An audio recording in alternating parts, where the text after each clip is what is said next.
Malam itu hujan turun sangat deras. Jalan desa yang biasanya ramai berubah sunyi dan gelap. Danny, seorang sopir angkot malam, masih berkeliling mencari penumpang terakhir sebelum pulang.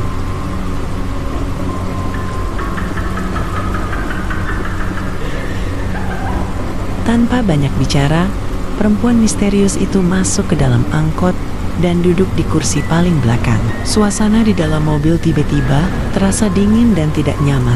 Di tengah perjalanan, kaca angkot mulai berembun sendiri. Bau melati perlahan memenuhi ruangan. Danny mencoba melihat lewat kaca spion, tetapi wajah perempuan itu tidak terlihat jelas. Dengan suara pelan dan dingin, perempuan itu akhirnya berbicara. Ia meminta Danny berhenti di depan sebuah rumah tua di ujung desa.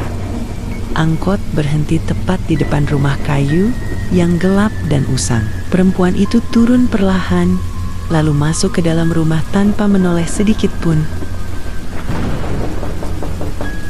Karena terlalu lama menunggu, Danny memberanikan diri mengetuk pintu rumah itu. Seorang nenek membukakan pintu.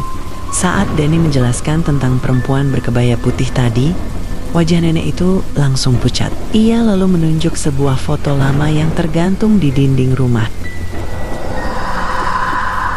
Tubuh Danny langsung lemas ketika melihat foto itu. Perempuan dalam foto tersebut adalah penumpang yang tadi ia antar. Seorang wanita yang sudah meninggal 5 tahun lalu. Danny kembali ke angkotnya. Kursi belakang kini dipenuhi tanah merah basah dan jejak kaki lumpur yang mengarah ke tempat duduk paling belakang.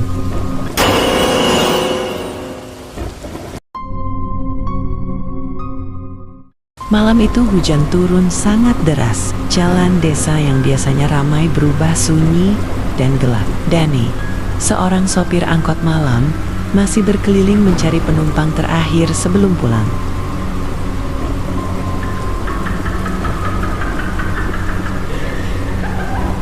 Tanpa banyak bicara, perempuan misterius itu masuk ke dalam angkot dan duduk di kursi paling belakang. Suasana di dalam mobil tiba-tiba terasa dingin dan tidak nyaman. Di tengah perjalanan, kaca angkot mulai berembun sendiri. Bau melati perlahan memenuhi ruangan. Danny mencoba melihat lewat kaca spion, tetapi wajah perempuan itu tidak terlihat jelas.